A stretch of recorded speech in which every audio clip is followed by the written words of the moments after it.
प्यारे विद्यार्थियों, रीजनिंग की पाठशाला में मैं शुभम सर आप सबका स्वागत करता हूं।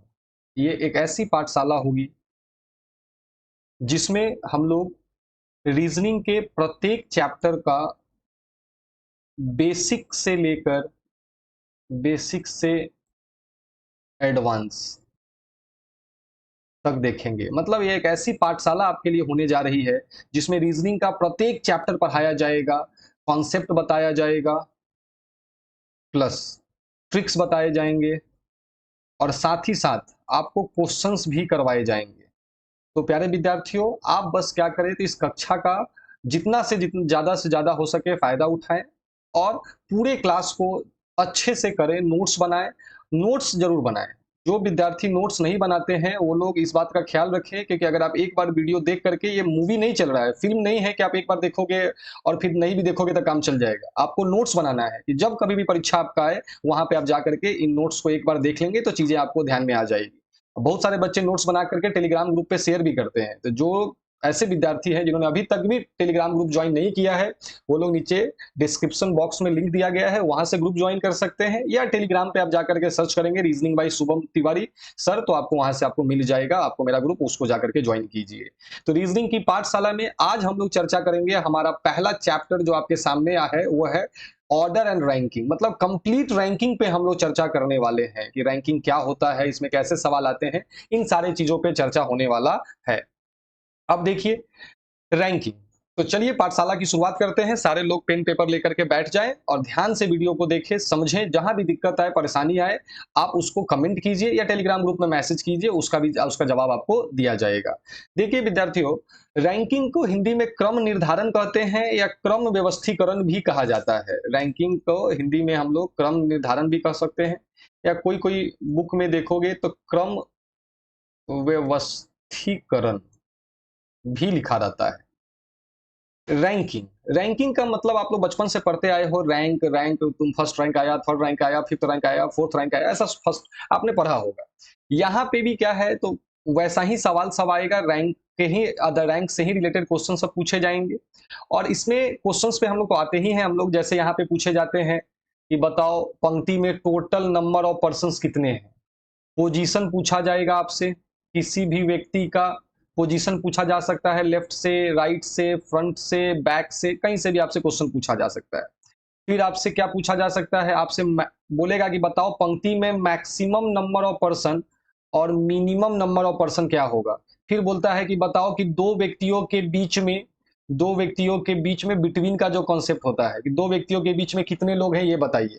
तो ऐसा करके रैंकिंग में बहुत तरह से सवाल पूछे जाते हैं।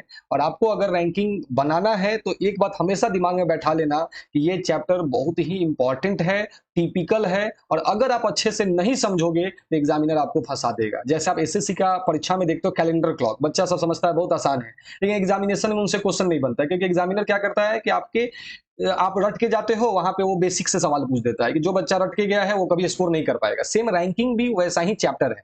इस चैप्टर में आप रट करके स्कोर नहीं कर सकते। यहाँ पे आपको क्या करना होगा, तो एक एक कॉन्सेप्ट को अच्छे से समझना होगा। कॉन्सेप्ट के साथ आपको ट्रिक्स भी दी जाएंगी, लेकिन मेन फोकस आपको कॉन्सेप्ट पे होना चाहिए, क्योंकि जब तक आप कॉन्सेप्ट को अच्छे से नहीं समझेंगे, ट्रिक्स आपके लिए काम नहीं करने जा रहा है। तो चलिए रैंकिंग का शुरुआत करते हैं। विद्यार्थियों, रैंकिंग में आप आगे बढ़ेंगे, हम लोग हर कॉन्सेप्ट पे चर्चा करेंगे आपको, लेकिन उसके पहले रैंकिंग में क्या करना है आपको, तो एक दो बातों का ख्याल रखना है। जैसे मान लीजिए यह एक पंक्ति है, तो दो इसका इंड है, एक बायां छोर है, एक दायां छोर है। ये क्या कहलाता है, तो ये कहलाता है लेफ्ट इंड। हिंदी में क्या कहलाएगा, तो छोर बायां छोर। ये क्या है, तो ये होता है right end. Right end Hindi में दायां छोर। पहली बात ये याद रखिए। दूसरी बात ये ध्यान रखना है, अगर वह लाइन वर्टिकल लाइन है, मतलब लंबवत रेखा है अगर, तो ये जो होगा ये टॉप होगा, और ये जो होगा वो बॉटम होगा। ये जो होगा वो बॉटम होगा। तो ये दो बात तो आपको एकदम ध्यान में होना चाहिए। सबसे पहले लेफ्ट इंड राइट इंड, फिर आपके ध्यान में होना चाहिए टॉप और बॉटम। फिर आपको ध्यान में क्या होना चाहिए, तो अगर अहेड लिखा हुआ है, अहेड, अहेड का मतलब क्या होता है, आगे। अगर दिया हुआ है बिहाइंड, तो बिहाइंड का मतलब क्या होता है, पीछे, पीछे।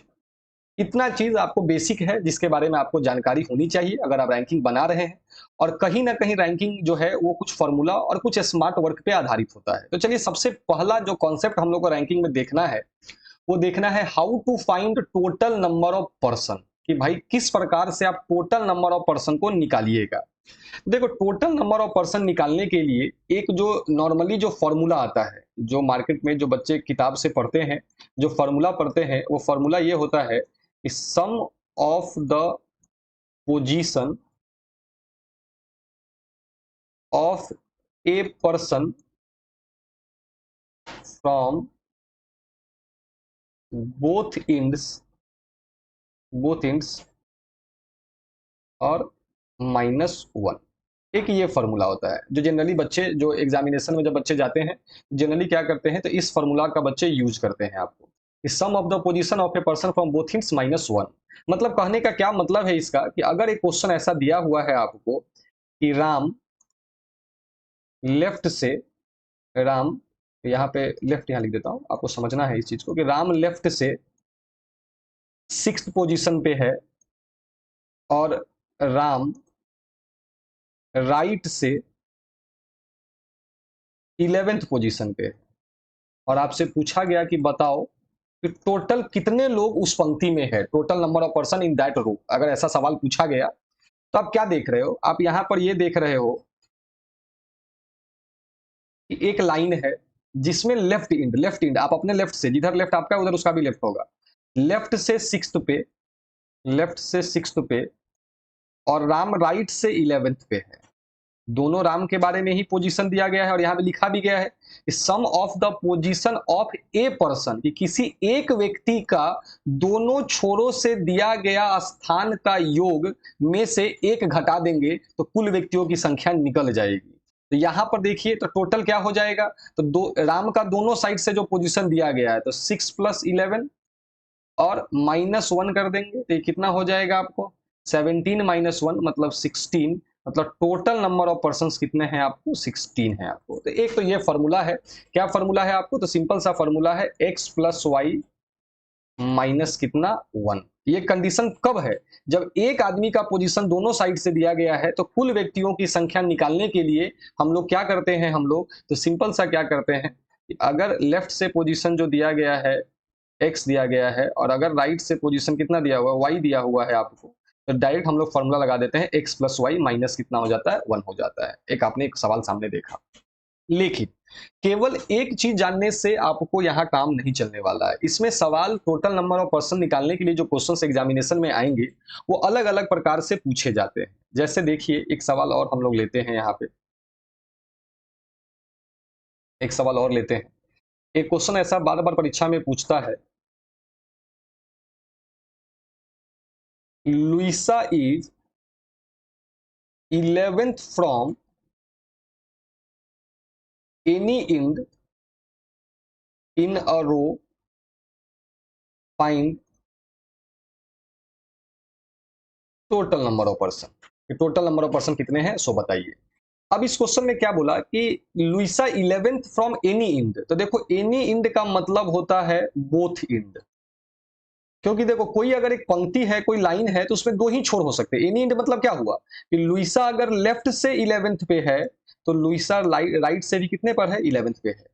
अगर वह लाइन लेफ्ट राइट का न लेकर के टॉप और बॉटम का ले लोगे, तो अगर लुइसा टॉप से 11th पे है, तो एनी इंड मतलब दोनों छोर से वो कितने पर होगी, 11th पे ही होगी।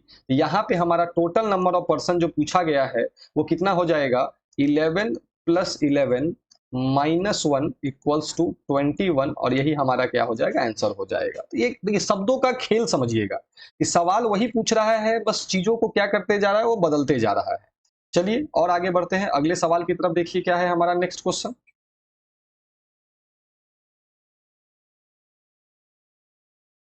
अब देखिए, अब अगर क्वेश्चन को थोड़ा सा एक सवाल हम आपको देते हैं इस प्रकार से, एक क्वेश्चन ऐसे भी एग्जामिनेशन में पूछता है, कोई एक नाम ले लो, राम के बारे में ले लेते हैं कि राम लेफ्ट से, राम एल का मतलब समझ जाओ, राम लेफ्ट से 9th पे है, श्याम राइट से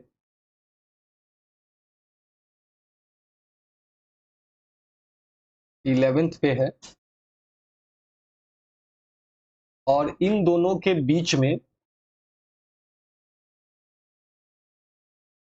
बिटवीन, या इस अंक को थोड़ा छोटा ले लेता हूं, मैं 6 ले लेता हूं इसको, ठीक है चलो। और उनके बीच में कितने लोग हैं आपको, 5 लोग। और आपसे पूछा गया टोटल नंबर ऑफ पर्सन, बताओ कितना होगा उस पंक्ति में। अब चीजों को समझना है यहाँ पे, जब ऐसा क्वेश्चन आता है तो जनरली बच्चे क्या करते हैं, तो बच्चे इस प्रकार से सोचते हैं कि एक लाइन है जिसमें लेफ्ट से एक आदमी जिसका राम नाम दिया गया है वो 6th पे है, श्याम नाम का एक आदमी राइट से 11th पे है, और इनके बीच में कितने लोग हैं, 5 लोग हैं। तो कुल व्यक्तियों की संख्या कितनी हो जाएगी, तो तीनों का योग, मतलब 6 और 5 11, और 11 कितनी हो जाएगी, 22। और बच्चे क्या करते हैं, इसका आंसर बता देते हैं 22, और वो सही भी हो जाएगा। अगर ये सवाल अगर इस प्रकार से दिया गया है तो यहाँ पे क्या है, आपको यहाँ पे कोई दिक्कत नहीं होगा, आपका आंसर कितना हो जाएगा, 22 आपका एकदम आंसर सही हो जाएगा आपका। देखिए, अब ये जो कॉन्सेप्ट है आपका maximum and minimum number of person का, ये भी कहीं ना कहीं आपसे टोटल नंबर ऑफ जो पर्सन निकालते हैं उसी से रिलेट करता है, क्योंकि एग्जाम में सेम क्वेश्चन जो आप देख रहे हैं इस प्रकार से भी क्वेश्चन दिया रह सकता है। और ये भी मैक्सिमम और दोनों बात अभी समझेंगे कि एग्जामिनर कभी कभी टोटल नंबर ऑफ पर्सन में भी आपको कैसे फंसाएगा, और इसी सवाल को मैक्सिमम और मिनिमम पे भी पूछा जा सकता था। तो चलिए इस चीज को समझते हैं। अब ये क्वेश्चन जो बोला है हमसे, और थोड़ा सा इसको समझने का हम लोग प्रयास करते हैं कि ये क्वेश्चन हमसे क्या कह रहा है। देखिए, ये क्वेश्चन आपसे कह रहा है कि एक राहुल नाम का व्यक्ति है जो लेफ्ट से 7th पे है, एक श्याम नाम का व्यक्ति है जो राइट से आपको 12th पे है, राइट से 12th पे है आपका, और इनके मध्य, इनके बीच में 4 लोग हैं, और आपसे टोटल नंबर ऑफ पर्सन पूछा जा रहा है। तो ऐसा सवाल अभी जस्ट आपने बनाया था इसके पहले कि तीनों को आपने जोड़ दिया था, लेफ्ट से पोजीशन, राइट से पोजीशन, और बीच का संख्या दिया गया, तो तीनों को आपने जोड़ दिया और आपका आंसर आ जाता है। यहाँ पे भी आप ये काम करेंगे, अगर जैसे कि आप तीनों को अगर जोड़ देंगे, 7 प्लस 12 और प्लस 4, तो ये 23 हो जाएगा, और ये एक आंसर आपके सामने 23 आ जाएगा। अब क्या ये आंसर सही है? क्या इस क्वेश्चन के अकॉर्डिंग जो हमने 23 आंसर टिक लगाया, क्या ये लॉजिकली सेटिस्फाइड है? तो इसका जवाब है नहीं। ये लॉजिकली 23 आंसर क्या है, सही नहीं है इस क्वेश्चन के लिए। अब ऐसा क्यों हुआ है, यही चीज समझिए थोड़ा सा डिटेल में, और आराम से और प्यार से समझो विद्यार्थी। देखो, इसके पहले सवाल में और इस सवाल में बहुत बड़ा डिफरेंस भी, इसके पहले जो आपने क्वेश्चन बनाया था और ये क्वेश्चन में एक डिफरेंस है, वो क्या है अभी हम आपको बताएंगे। और आप हमेशा जान जाइए कि जब आप ये तीनों को जोड़ते हैं और जोड़ करके जो आंसर लाते हैं, इसी को मैक्सिमम नंबर ऑफ पर्सन कहा जाता है। क्यों ऐसा होता है, सो देखिएगा। जैसे मान लीजिए ये क्वेश्चन तो आपसे आसानी से हो गया, अब इसका एक और आंसर होगा। ये केवल 23 आप आंसर बता देने से आपका काम नहीं चलेगा, इसका एक और आंसर होगा। वो आंसर क्या होगा, सो समझिए। इसका एक आंसर ये होगा आपको कि लेफ्ट का पोजीशन प्लस राइट का position minus mid plus 2। Left का पोजीशन कितना दिया गया है, 7, प्लस राइट का पोजीशन 12, और माइनस मिड 4 प्लस 2, मतलब 6 हो जाएगा। 19 में से 6 जाएगा, कितना बच जाएगा, 13। 13, एक आंसर इसका 13 भी होगा। और यही जो है 13 जो आपके सामने भी दिख रहा है आपको, ये दो आंसर है आपका आपके सामने। ये जो 23 है, ये इस क्वेश्चन का मैक्सिमम नंबर ऑफ पर्सन है, मैक्सिमम नंबर ऑफ पर्सन। और ये जो 13 है, वो है आपका इस क्वेश्चन का मिनिमम नंबर ऑफ पर्सन। चीजों को समझो, सवाल एक ही जैसा था। एक सवाल यहाँ पे था जहां पे सर ने बोला, कुछ नहीं बोला, कोई मैक्सिमम मिनिमम का चर्चा ही नहीं किया, सीधा सर ने क्वेश्चन को क्या कर दिया, तीनों को जोड़ करके 22 आंसर बताया, उसको सही बताया। लेकिन यहां भी वही चीज था, यहां पे भी राम का लेफ्ट से पोजीशन, श्याम का राइट से पोजीशन, बीच का संख्या दिया हुआ था, बस अंक अलग अलग है। टोटल नंबर ऑफ पर्सन पूछ रहे थे तो हमने आंसर बता दिया 22। लेकिन जब अगला सवाल आया, जहां यहाँ पे भी लेफ्ट से पोजीशन, राइट से पोजीशन दिया गया है, बीच का संख्या भी दिया गया है, और टोटल नंबर ऑफ पर्सन ही पूछा जा रहा है, तो सबने बोला कि इसका आंसर इधर में आएगा, इधर 23 और 13, और ये 23 मैक्सिमम नंबर ऑफ पर्सन है और 13 मिनिमम नंबर ऑफ पर्सन है। ऐसा सर क्यों कह रहे हैं, सो समझिएगा। देखो, अगर हम लोग 13 लोग भी ले लें, अगर हम लोग 13 लोग भी ले लें, जैसे मान लेते हैं कि यहाँ पे एक लाइन खींच लेते हैं और 13 लोग ले लेते हैं, अगर 1 2 3 4 5 6 7 8 9 10 11 12 और 13, तो आप देखिए राहुल लेफ्ट से 7th है, 1 2 3 4 5 6 7, मतलब इस जगह पे लेफ्ट से राहुल है, राहुल है। राइट से 12th, अब देखिए यहाँ पे राइट से 12th, राइट से 12th पे कौन है आपको, राइट से 12th पे आपको है श्याम है आपको, और इनके बीच में 4 लोग होने चाहिए। देखिए इनके बीच में 4 लोग हैं भी, 1 2 3 और 4, तो 13 लोगों में भी ये क्वेश्चन सेटिस्फाई हो रहा है, 23 में तो होगा ही होगा।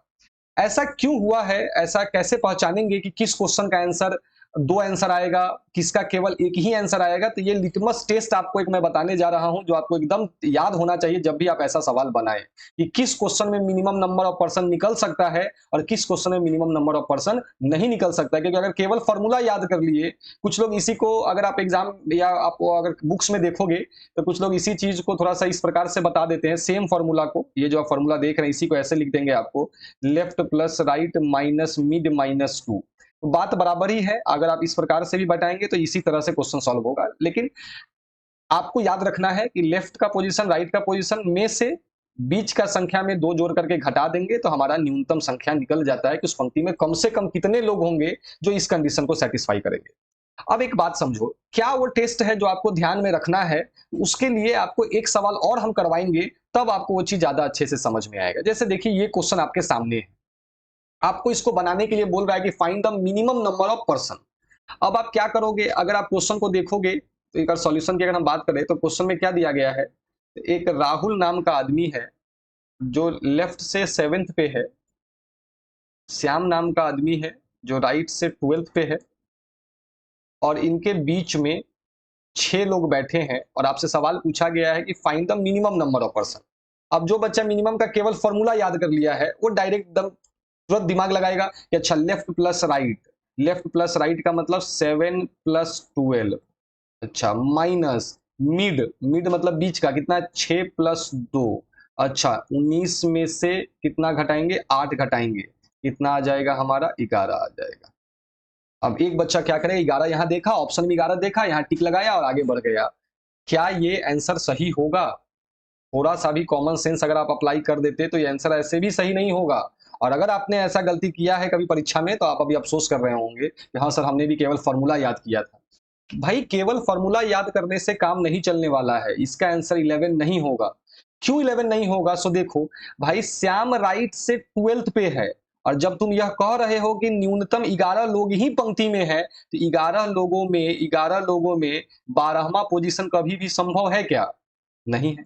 तो आपका आंसर तो फॉर्मूला पे भी बैठ गया, आंसर भी आ गया, ऑप्शन में भी था, लेकिन लॉजिकली ये बैठ नहीं रहा था। तो इसका आंसर कितना होगा? तो इसका आंसर हो जाएगा कितना? इसका आंसर हो जाएगा, तीनों को जोड़ करके जो लाते हैं हम लोग, 7 प्लस 12 प्लस 6, मतलब कितना हो जाएगा 25, इसका आंसर हो जाएगा ए।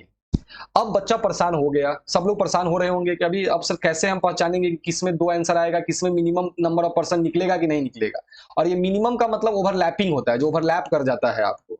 ये कैसे हम लोग जानेंगे इस चीज को? तो बस एक हम टेस्ट बतलाने जा रहे हैं जिसको आप लोग एकदम याद रखना। देखो, लोअर LOWE, एक मिनट यहां से अच्छा है, मैं थोड़ा सा अच्छे से लिख देता हूं।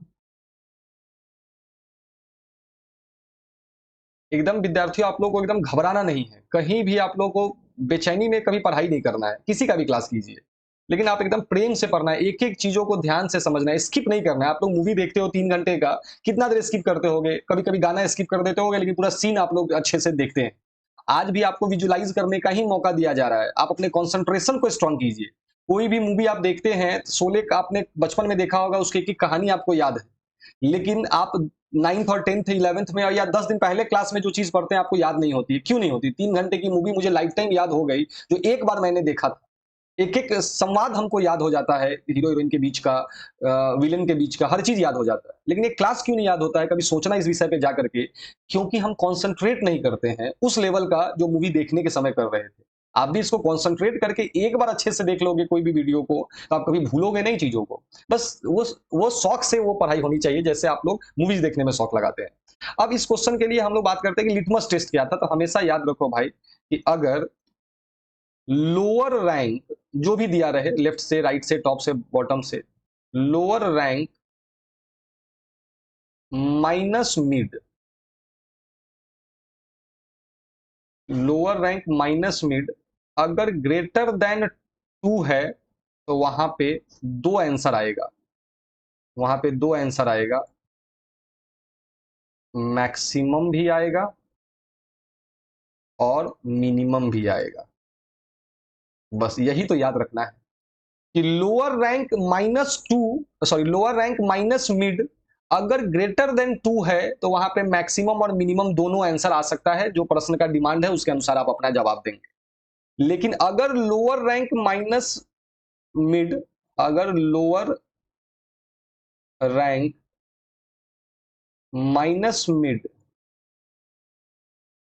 लेस देन अगर 2 हो जाए, लेस देन अगर 2 हो जाए, उस जगह पे only only maximum number of person निकलेगा, केवल मैक्सिमम नंबर ऑफ पर्सन निकलेगा। जैसे इसी क्वेश्चन में देखो क्या है, तो लोअर रैंक आपका कितना दिया हुआ था, अगर इस क्वेश्चन में अगर आप देखोगे तो लोअर रैंक कितना दिया हुआ, तो लोअर रैंक राहुल का लेफ्ट से है 7, माइनस मिड कितना है 6, इक्वल्स टू कितना हो गया 1, दो से क्या हो गया छोटा हो गया, तो इस जगह पे केवल मैक्सिमम नंबर ऑफ पर्सन निकल सकता है, मतलब तीनों का योग 7 प्लस 12 प्लस 6 बराबर कितना हो जाएगा 25 हो जाएगा। यहाँ पे अगर हम मिनिमम नंबर ऑफ पर्सन निकाल के 11 आंसर ला देंगे, ये आंसर हमारा गलत हो जाएगा। अब बताओ विद्यार्थियों, क्या लगता है आपको केवल फॉर्मूला याद करने से चीजें समझ में आएंगी? तो केवल फॉर्मूला नहीं याद करना है, आपको एक एक बातों को बारीकी से क्या करना है, समझना है, तभी जाकर के आप रैंकिंग में अच्छा स्कोर कर सकते हो। चलिए, उम्मीद करते हैं आपको ये चीज समझ में आ गया होगा। अब हम लोग आगे बढ़ते हैं अपने अगले कॉन्सेप्ट की तरफ, और अब जाकर के आपको कहीं भी दिक्कत नहीं होगा टोटल नंबर ऑफ पर्सन निकालने में, इससे ज्यादा तो आपको परेशान नहीं करता है एग्जामिनर। अब देखिए क्या है, अब आगे का जो सवाल है वो है कॉन्सेप्ट ऑफ इंटरचेंजिंग। देखो ये इंटरचेंजिंग का जो कॉन्सेप्ट है, ये भी कोई ऐसा नहीं है कि बहुत कठिन चीज है, बच्चे लोग इस चीज को समझते नहीं इसलिए परेशान हो जाते हैं। इंटरचेंजिंग में क्या है, आपको तो इंटरचेंजिंग के लिए आपको एक हम क्वेश्चन बताते हैं, क्वेश्चन कैसे देता है। क्वेश्चन ये देता है आपको, ऐसा करके क्वेश्चन देगा आपको, जैसे मान लीजिए ऐसा एक क्वेश्चन हम लेते हैं कि मोहिनी मोहिनी लेफ्ट से 9th पे है, सचिन राइट से 14th पे है, और फिर दिया हुआ है if they interchange their position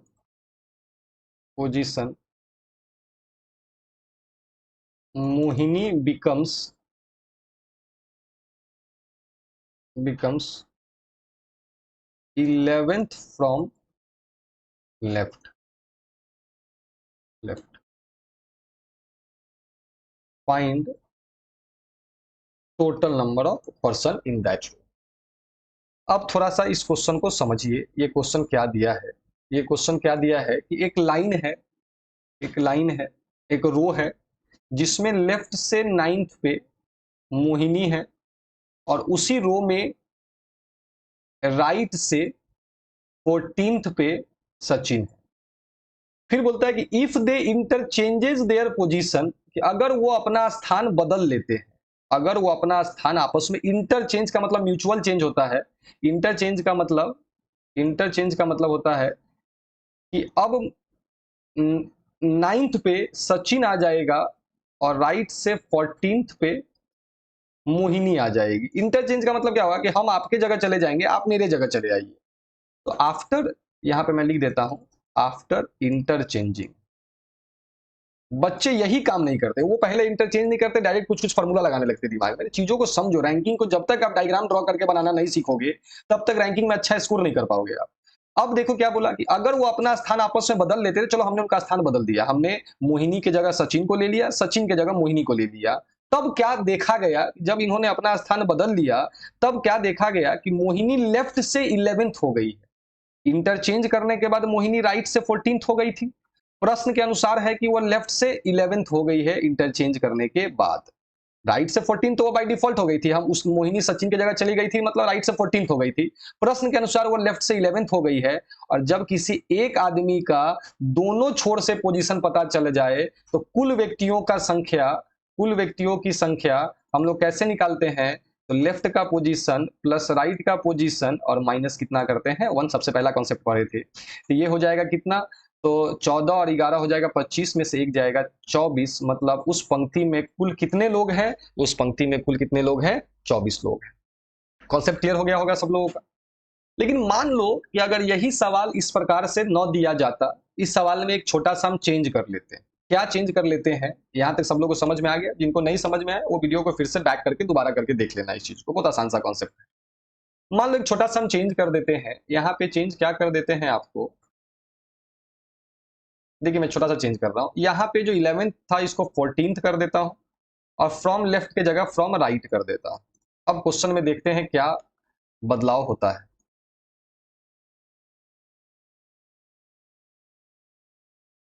देखिए क्वेश्चन कुछ उसी प्रकार से है कि मोहिनी लेफ्ट से 9th पे है, सचिन राइट से कितने पे है? 14th पे है। वो अपना स्थान आपस में इंटरचेंज करेंगे, जब इंटरचेंज करेंगे तो क्या होगा भाई? सचिन आ जाएगा आपको मोहिनी की जगह और मोहिनी चली जाएगी सचिन की जगह। चलो यहां तक तो ठीक था। फिर बोला कि if they interchanges there position Mohini becomes 14th from the right. तो वो तो ऐसे भी जैसे इंटरचेंज की थी मोहिनी राइट से 14th हो गई थी। तो बोलता है find total number of person. अब इस क्वेश्चन में कोई भी ऐसा हिंट नहीं है जिससे हम टोटल नंबर ऑफ पर्सन निकाल सके, क्योंकि दो आदमी का अगर दो अलग अलग दिशाओं से पोजीशन दिया जाता है तो बीच का संख्या पता होना जरूरी है, या ये पता होना भी जरूरी है कि दोनों ओवरलैप किया है कि नहीं किया। अभी थोड़ा देर पहले सीखे इस चीज को, तभी जाकर के हम टोटल को निकाल सकते हैं। और यहाँ तो कुछ नहीं दिया गया है, तो ऐसे सवाल के लिए आंसर हो जाएगा कांट बी डिटरमाइंड सीबीडी। यही है इंटरचेंजिंग का कॉन्सेप्ट, और इसी के लिए बच्चा परेशान है कि भैया कुछ नया इंटरचेंजिंग इंटरचेंजिंग। अरे कुछ नहीं इंटरचेंजिंग है, बस लैंग्वेज है। पूरा रैंकिंग दो ही फॉर्मूला पे बन जाएगा। अभी एक फॉर्मूला पढ़े हो टोटल नंबर ऑफ पर्सन का, आगे चल करके पढ़ेंगे, अभी थोड़ा देर आगे जाएंगे तो पढ़ेंगे हम लोग लेफ्ट और राइट कैसे कैसे पोजीशन को निकालते हैं। तो आप देख लो कि कहीं भी कुछ नया था, यहाँ पे बस कॉमन सेंस अप्लाई करना है, सवाल बना देना है। यही है आपका इंटरचेंजिंग का कॉन्सेप्ट। बस ध्यान दीजिएगा कि इंटरचेंज करने के बाद जो पोजीशन, अगर ये मोहिनी लेफ्ट से है तो इंटरचेंज करेगी तो मोहिनी राइट से हो जाएगी, तो उसका पोजीशन फिर से लेफ्ट से ही दिया हुआ होना चाहिए। अगर यहाँ पे जो जिस व्यक्ति का दो बार चर्चा हो, एक और आसान तरीका हम बता देते हैं, मतलब क्लास में कभी कभी बच्चों को एकदम नहीं समझ में आता है, तो एक बात हम बताते हैं जिसको याद रखना, कि जिस व्यक्ति इंटरचेंजिंग में एक आदमी का दो बार चर्चा करेगा, एक तो पहले पोजीशन देगा, फिर इंटरचेंज करने के बाद उसका क्या पोजीशन हुआ वो देगा। अगर वो दोनों बार सेम है, जैसे मोहिनी का पहले लेफ्ट से दिया, इंटरचेंज के बाद भी ये पोजीशन अगर लेफ्ट से ही दे दिया जाता, तब तो आप सवाल को सॉल्व करके टोटल नंबर ऑफ पर्सन निकाल सकते हो।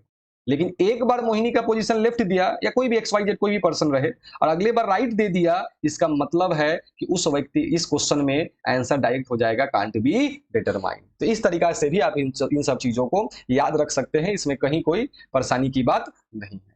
चलिए आगे बढ़ते हैं, हम लोग अपने अगले कॉन्सेप्ट की तरफ बढ़ते हैं, देखते हैं कि हमारा अगला कॉन्सेप्ट क्या है। तो अगला कॉन्सेप्ट है हमारा कि how to find position of a person from both ends. कि अगर दोनों छोरों से पोजीशन निकालने के लिए कहा जाए, फॉर एन एग्जांपल, अगर आपसे ये कहा जाए कि बताओ कि एक्स का लेफ्ट से पोजीशन क्या होगा, बताओ वाई का टॉप से पोजीशन क्या होगा, ऐसा सवाल सब आता है, सीता का बॉटम से पोजीशन क्या होगा। जब इस प्रकार का क्वेश्चन सब आए तो इसको कैसे सॉल्व करते हैं, इसी चीज पे हम लोग को क्या करना है, हम लोग को चर्चा करना है कि भाई पोजीशन अगर बोथ इंड से निकालना हो तो कैसे निकालते हैं। इसका सिंपल सा, अगर आप एक फॉर्मूला अगर लिखना चाहो तो एक फॉर्मूला लिख सकते हो। क्या लिखना है फॉर्मूला आपको? ये पोजीशन निकालने का सिंपल सा फॉर्मूला है, total total number of person minus given position +1। ये तो हो गया, एकदम बेसिक फॉर्मूला जान जाइए कि सिंपल साइज का फॉर्मूला है कि total number of person minus given position +1। जैसे मान लीजिए एक क्वेश्चन दिया हुआ है कि मोहन मोहन लेफ्ट से मोहन लेफ्ट से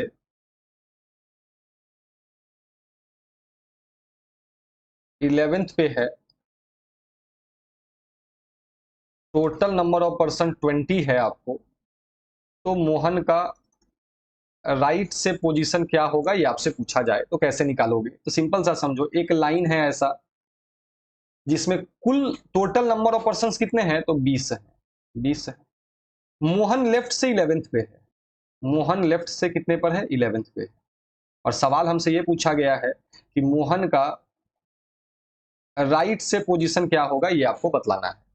तो कॉमन सेंस की बात है, यहां से लेकर यहां तक का आपको पता है, यहां से लेकर यहां तक टोटल 20 लोग हैं, यहां से यहां तक। अब इस 20 में से पहले हम लोग दिया गया पोजीशन मतलब 11 को क्या करेंगे हम लोग, गिवन पोजीशन कितना 11 को माइनस कर देंगे। तो क्या होगा, अगर हम यहां से 11 को माइनस करेंगे तो मोहन 11th पे था तो मोहन भी माइनस हो जाएगा। लेकिन हमको मोहन का ही पोजीशन बताना है, हमको मोहन का ही राइट से पोजीशन बताना है, इसलिए मोहन को फिर से लाना पड़ेगा, इसलिए +1 करते हैं। तो इसको डायरेक्ट फॉर्मूला से इसको +1 कर देंगे तो हमारा हो जाएगा 9 + 1 बराबर हो जाएगा 10th। कि मोहन राइट से कितने पर है? 10th पे है। मोहन राइट से कितने पर है? 10th पे। अब देखो मोहन लेफ्ट से 11th हो गया, मोहन राइट से कितना हो गया? 10th हो गया। तो अगर थोड़ा देर पहले ही पढ़े हैं ना, x + y - 1 कर देते हैं तो x + y - 1 कर देते हैं तो टोटल नंबर ऑफ पर्सन निकल जाता है। तो यहाँ पर x + y देख लो, 11 + 10 21 - 1 कर देंगे कितना हो जाएगा? 20 आ जाएगा। सेम ये फॉर्मूला वही फॉर्मूला है जो आप कुछ देर पहले पढ़े थे, उससे भी आप इसको सॉल्व कर सकते थे। अगर आप उसको भी क्वेश्चन सॉल्व कर लेते तो ये आप उसके तरीका से भी बना सकते थे। क्या है, सिंपल सा आप ऐसे भी बना सकते थे। और पहले टोटल नंबर ऑफ पर्सन निकालने का क्या फॉर्मूला हम लोग पढ़े हैं? राइट का पोजीशन प्लस लेफ्ट का पोजीशन जोड़ करके यहाँ पे -1 कर देते हैं तो टोटल निकल जाता है। अब सोचो कि अगर हमको यहाँ से अगर हमको ये बोला जाए कि अब राइट से पोजीशन या लेफ्ट से पोजीशन कुछ भी दे दिया जाए, मान लो राइट से पोजीशन आपको निकालने के लिए दे दिया जाए, तो आप कैसे निकालोगे? टोटल तो इधर वैसा ही रहेगा, ये प्लस में है तो इधर आके माइनस हो जाएगा, तो टोटल माइनस लेफ्ट, माइनस वाला उधर प्लस हो जाएगा, प्लस कितना हो जाएगा? 1। तो देखो राइट से पोजीशन वही आ गया कि नहीं आ गया? टोटल माइनस लेफ्ट का पोजीशन +1। यहाँ पे हमको राइट से निकालना था तो टोटल मतलब कितना हो जाता? 20 माइनस लेफ्ट से दिया गया पोजीशन कितना था? 11 और प्लस कितना कर देते? 1। तो जो आता हमारा वो हमारा आंसर हो जाता। मतलब चीजों आप ऐसे भी याद रखिए कि टोटल नंबर ऑफ पर्सन में से दिया गया पोजीशन को घटा देंगे तो उसके अपोजिट साइड से पोजीशन निकल जाएगा। मतलब टोटल में से अगर लेफ्ट का पोजीशन घटा करके +1 कर रहे हैं तो राइट का पोजीशन निकल रहा है। टोटल में से टॉप का पोजीशन घटा करके +1 करेंगे तो बॉटम से पोजीशन निकल जाएगा। क्लियर हो गया सब लोगों का? अब इसी सब क्वेश्चन में कभी-कभी क्या करता है वो लोग, थोड़ा-थोड़ा कुछ-कुछ चीजों को क्या करते रहता है वो लोग, थोड़ा मॉडिफाई करते रहेगा एग्जामिनेशन में। बहुत तरह से सवाल आपसे पूछते रहता है। जैसे देखिए एक सवाल हम आपको और करवाते हैं, इस प्रकार से भी सवाल आपसे पूछता है एग्जामिनेशन में। 1 मिनट। देखिए, जैसे आपसे ये ऐसा भी क्वेश्चन पूछा जा सकता है आपसे। जैसे क्वेश्चन ऐसा है कि in a row Ram is 17th from left and Shyam is 7 position 7 position ahead of Ram. If there are 39, if there are 39 boys in that row, then find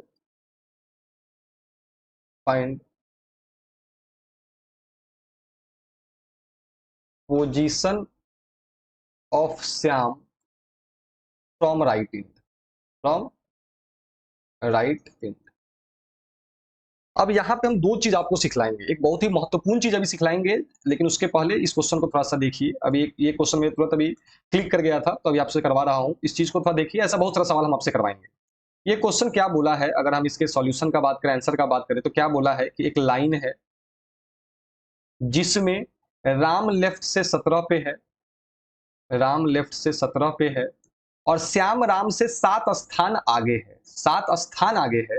तो 17 से आगे 7, देखो हमेशा याद रखना कि जब कभी भी आप आगे बोला जाए और आप अपने फेस की तरफ जा रहे हैं, लेफ्ट से राइट की तरफ जा रहे हैं अगर, तो वहां जोड़ देंगे। 17 से 7 आगे मतलब क्या है कि अगर राम अगर x था तो श्याम कितना था, x प्लस 7। तो राम अगर 17 पे है और इससे 7 स्थान आगे श्याम है, तो श्याम लेफ्ट से, ये ध्यान रखना किधर से, लेफ्ट से, आगे का मतलब इसके फेस की तरफ। तो 7 स्थान आगे, तो 17 में 7 जोड़ देंगे, मतलब श्याम लेफ्ट से कितने पर होगा, 24 पे होगा। अब हमको क्वेश्चन बनाना तो आसान हो गया, क्योंकि श्याम का राइट से पोजीशन पूछ रहा है और श्याम का लेफ्ट से पोजीशन पता चल चुका है हमको। तो हम क्या करेंगे, तो इसको सॉल्यूशन को इस प्रकार से बनाएंगे हम लोग कि total number of person 39 minus left का पोजीशन श्याम का कितना है 24, और प्लस कितना कर देंगे 1, ये हो जाएगा 16। मतलब ये श्याम राइट से कितने पर है, तो 16 पे है, और यही हमारा क्या हो जाएगा, आंसर हो जाएगा। यहां तक तो आप लोगों को समझ में आ गया होगा। अब एक काम करो, अब अगर हम इसी क्वेश्चन को थोड़ा हम चेंज करते हैं, अब इस क्वेश्चन को इस प्रकार से नहीं दे करके एक बार हम इसको ऐसे दिया जाए, अगर सवाल, एक सवाल और हम आपके सामने ले रहे हैं, और देखिएगा कि आपको ये चीज समझ में आ, और ये बहुत ही इंपॉर्टेंट चीज है। अगर एग्जाम में ये गलती कर दिए तो समझ जाओ क्या चीज की, तुम्हारा 1 नंबर तो जाएगा ही जाएगा, साथ ही साथ तुम्हारा 0.25 भी लेकर जाएगा। और बार बार परीक्षा में बच्चे गलतियां करते हैं। देखो, पोजीशन और रैंक दोनों दो चीज है, थोड़ा समझना। अगर क्वेश्चन ऐसा रहता कि in an examination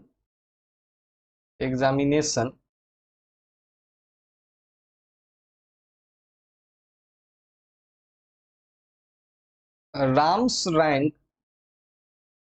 is 16th and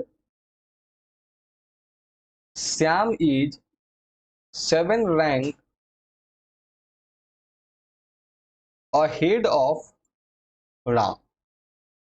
Ahead of Ram. If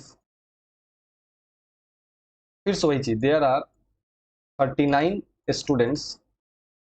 students find the rank of Syam. ये थोड़ा आसानी से पूछ दिया है, राइट और लेफ्ट से भी पूछ सकता है। बस सिंपल से आपको हम पूछ रहे हैं, यहाँ पे टोटल 39 का जरूरत भी नहीं पड़ेगा, बस एक चीज हम सिखलाना जो चाह रहे हैं सो सीख लो। यहाँ पे क्या बोला है, रैंक का बात किया जा रहा है। एक क्लास में राम का रैंक 16वां है। राम का रैंक कितना है, 16वां है। ये राम का रैंक है 16, और श्याम जो है उससे 7 रैंक आगे है। अच्छा एक बात बताओ, तुमसे आगे जो रैंक वाला आदमी होगा वो अच्छा पोजीशन पे होगा कि खराब पोजीशन पे होगा? कहने का मतलब कि अगर मेरा मेरा रैंक 5th है और हमसे 2 रैंक आगे है मेरी सिस्टर का रैंक किसी क्लास में, मान लीजिए, तो मेरी सिस्टर का रैंक क्या होगा, 7th होगा या 3rd होगा? आप बोलिएगा सर 3rd होगा। क्यों ऐसा आपने बोला? क्योंकि रैंक में जितना आगे उतना अच्छा। मतलब अगर राम का रैंक 16 है और श्याम उससे 7 रैंक आगे है, इसका मतलब यहां पे श्याम का रैंक हो जाएगा 16 माइनस 7 इक्वल टू 9th। कितना हो जाएगा, 9th हो जाएगा। ये चीज आपको याद रखना है। अगर ये चीज अगर आप याद नहीं रखेंगे तो आप यहाँ पे गलती कर सकते हैं। अब जो भी सवाल राइट लेफ्ट जो पूछा जाएगा फॉर्मूला के अकॉर्डिंग तो बना लोगे। बस यही चीज हम तुमको बतलाना चाह रहे थे कि श्याम, ये चीज हम आपको सिखलाना चाह रहे थे। ये चीज आपके दिमाग में होना चाहिए कि रैंक अगर अच्छा आगे होता है तो उस जगह पे जोड़ते नहीं है, उस पोजीशन में से उतना को घटा देते हैं। लेकिन अगर सवाल में पोजीशन दिया जाए, स्थान दिया जाए, जैसे यहाँ पे 7 स्थान आगे दिया था, तो वहां पे 17 और 7 जोड़ करके 24 हम लोग ले आए। उम्मीद करते हैं ये चीज आप लोगों को समझ में आ रहा होगा यहाँ तक। चलिए तो आगे बढ़ते हैं हम लोग अपने अगले कॉन्सेप्ट की तरफ, और अगला कॉन्सेप्ट हमारा है कॉन्सेप्ट ऑफ बिटवीन। और ये कॉन्सेप्ट ऑफ बिटवीन क्या है, सो थोड़ा ध्यान से समझिएगा। बीच का संख्या निकालने के लिए आपसे बोलेगा, जैसे आपसे बिटवीन का कॉन्सेप्ट ये भी थोड़ा ध्यान से समझना पड़ेगा आपको। जैसे मान लीजिए ऐसा दिया है कि राम जो है वो लेफ्ट से 6th पे है, श्याम राइट से 9th पे है और टोटल नंबर ऑफ पर्सन जो है वो 18th है। तो क्वेश्चन है how many persons are between Ram and Shyam. एक ये क्वेश्चन है आपके सामने। अब बिटवीन के लिए भी आपको थोड़ा सा कॉन्सेप्ट को समझना पड़ेगा। दो तरह से क्वेश्चन आपसे पूछे जाते हैं। एक क्वेश्चन और हम ले लेते हैं। एक क्वेश्चन ये है आपका कि राम लेफ्ट से 27th पे है, श्याम राइट से 27th पे है और टोटल 49 लोग हैं। तो यहां पे भी आपको बताना है कि इनके बीच में कितने लोग हैं, ये आपको बतलाना है। अब देखिए, इसके लिए अब सिंपल सा हम आपको तरीका बताते हैं। एक फॉर्मूला आपको ध्यान में रखना है बिटवीन निकालने का, और बहुत सिंपल सा है, बहुत लोगों को पता भी होता है। जैसे यहाँ पे अगर ये क्वेश्चन में अगर हमको बिटवीन निकालना हो, इसके लिए सिंपल फॉर्मूला होगा total minus X plus Y. Total minus X plus Y. और क्यों ऐसा होगा, इसके लिए भी आप चीजों को समझिए। ये ओवरलैप नहीं किया है, चूंकि 18 लोग थे। यहाँ पे देखिएगा आप लोग, चूंकि क्यों ऐसा हुआ है, क्योंकि 18 लोग थे आपको, और 18 लोगों में राम जो है वह लेफ्ट से 6 पे है और श्याम जो है वह राइट से 9th पे है। ये और उनके बीच का संख्या आपसे पूछ रहा है, तो सीधा ऐसे क्वेश्चन को फॉर्मूला में बैठा दीजिए। क्या है फॉर्मूला? तो total minus X plus Y. X plus Y मतलब 9 और 6 कितना हो जाएगा? 15 हो जाएगा। तो बराबर हो जाएगा 3। तो बीच में बैठा दीजिए 3 2। तो 6 और 3 9 और 9 18। देखिए टोटल 18 आ गया कि नहीं आ गया आपका? ये फॉर्मूला कब लगाते हैं, इसका भी एक तरीका याद रखिए। फॉर्मूला कब लगाते हैं? ये फॉर्मूला, ये जो आपने अभी फॉर्मूला देखा है, ये जो अभी आपने फॉर्मूला जो अभी आपने देखा, ये कब लगाएंगे? स्टार देख करके यहाँ पे मैं लिख रहा हूं, ये तब लगाएंगे जब x प्लस वाई का वैल्यू लेस देन टोटल हो। जब x प्लस वाई का वैल्यू, इसको हम लोग लेफ्ट के पोजीशन को x मान लिया है और राइट के पोजीशन को y मान लिया है। अगर लेफ्ट और राइट का पोजीशन का सम अगर टोटल से कम है, तो जैसे 9 और 6 15 18 से कम हुआ कि नहीं हुआ, तो सिंपल फॉर्मूला है टोटल में से x प्लस वाई को घटा दीजिए। लेकिन अब यहाँ 49 आदमी में से 27 और 27 54 का भी माइनस होगा। अगर इस फॉर्मूला पे हम बैठाएंगे तो 49 में से 54 घटेगा, नहीं घटेगा। मतलब कि अगर x प्लस वाई का वैल्यू, अगर x प्लस वाई का वैल्यू ग्रेटर देन टोटल हो जाए, इसमें बिटवीन निकालने का फॉर्मूला क्या होता है? तो बड़ा संख्या है x प्लस वाई, तो x plus Y minus total, और बीच के लिए राम और श्याम जो भी नाम दिया रहे उसको भी छोड़ना होगा, तो होल माइनस कितना हो जाएगा? 2। अब अगर इस फॉर्मूला पे हम बैठाएंगे x प्लस वाई मतलब 54 माइनस 49 का होल माइनस 2, जो रिजल्ट हमारा आ जाएगा वो आ जाएगा 5 माइनस 2 इक्वल्स टू 3, और हमारा आंसर कितना हो जाएगा? 3 हो जाएगा। तो ये बिटवीन के कॉन्सेप्ट के लिए भी दो कॉन्सेप्ट आपको ध्यान में रखना है। एक आपको ध्यान में रखना है ये वाला total minus X plus Y, और एक आपको ध्यान में रखना है X plus Y minus total का होल माइनस 2, अगर एक्स प्लस वाई का वैल्यू टोटल से ज्यादा है तब। तो ये है आपका कुछ कॉन्सेप्ट, जो अगर आप रैंकिंग बना रहे हैं तो इन सारे कॉन्सेप्ट आपके दिमाग में, ये सारे कॉन्सेप्ट आपके दिमाग में होने चाहिए। और भी कुछ सवाल, कुछ कॉन्सेप्ट पे चर्चा करेंगे, लेकिन अगले वीडियो में। आज हम लोग विद्यार्थियों इतना ही पे क्लास को हम लोग क्या करते हैं, समाप्त करते हैं। उम्मीद करते हैं कि आपको ये क्लास पसंद आया होगा, और अगर ये क्लास आपको पसंद आया है तो रीजनिंग बाय शुभम तिवारी को प्रमोट कीजिए, इसको शेयर कीजिए, सब्सक्राइब कीजिए, और अपना वैल्यूएबल कमेंट जरूर दीजिए। जितने विद्यार्थी अभी तक टेलीग्राम ग्रुप से नहीं जुड़े हैं, वो लोग नीचे दिए गए डिस्क्रिप्शन लिंक से रीजनिंग बाय शुभम तिवारी नाम से टेलीग्राम ग्रुप पे जुड़ जाएं। जितने लोग फेसबुक पेज से भी नहीं जुड़े हैं, वो भी रीजनिंग बाय शुभम तिवारी नाम से फेसबुक पेज है, वहां से भी जुड़ जाए। इन सबका डिस्क्रिप्शन लिंक आपको नीचे डिस्क्रिप्शन बॉक्स में मिल जाएगा। तो चलिए, आज के लिए इतना ही। Bye bye. मिलते हैं फिर आपसे अगले क्लास में, फिर अगले पाठशाला में, रीजनिंग की पाठशाला में। आज के लिए इतना ही। जय हिंद, जय भारत।